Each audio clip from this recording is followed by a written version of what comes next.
Wool తీసుకొని 3 fingers తోటి ఇలా రోల్ చేసి కట్ చేసి పక్కన పెట్టుకోవాలి. అలా 2 టైమ్స్ తీసుకోవాలి. ఆ తర్వాత 4 ఫింగర్స్ తోటి రోల్ చేసుకొని కట్ చేసి పక్కన పెట్టేసుకోవాలి. ట్రీ సైజుని బట్టి మనం ఊల్ తీసేసుకోవాలి. ఆ తర్వాత ఒక సువ్వ తీసుకొని 2 పెన్నుల్ని పైన కింద విడుదల చూపిస్తున్నట్టుగా ఇలాగూ చుట్టేసేసి ఇలా సువ్వ మధ్యలో హైట్ ఎక్కువగా ఉన్న వాటిని కింద, హైట్ తక్కువగా ఉన్న ఊల్ని పైన పెట్టేసుకొని మనం రివర్స్ సైడ్లో ఈ పెన్ రెండింటిని ఈ విధంగా తిప్పేసుకోవాలి. అలా తిప్పి అయిపోయిన తర్వాత ఈ పెన్నులు తీసేసి కింద సువ్వును కూడా ఒకసారి రోల్ చేసేసుకొని ఊల్ని ఈ విధంగా కట్ చేసుకోవాలి.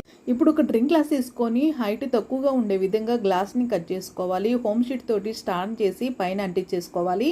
ఈ గ్లాస్లో ముగ్గు కానీ ఇసుక కానీ పోసేసి థర్మాకోల్ సైజు కట్ చేసుకొని లోపల పెట్టేసుకొని స్టార్ని మధ్యలో అంటించేసేయాలి. గ్లూ గన్తో అంటించేసిన తర్వాత ఇలా గిల్టర్ని అక్కడక్కడ మనము పెట్టేసుకొని ఇలా కలర్ వేసుకోవటమేనండి. ఊల్ తోటి ఈ విధంగా క్రిస్మస్ ట్రీని తయారు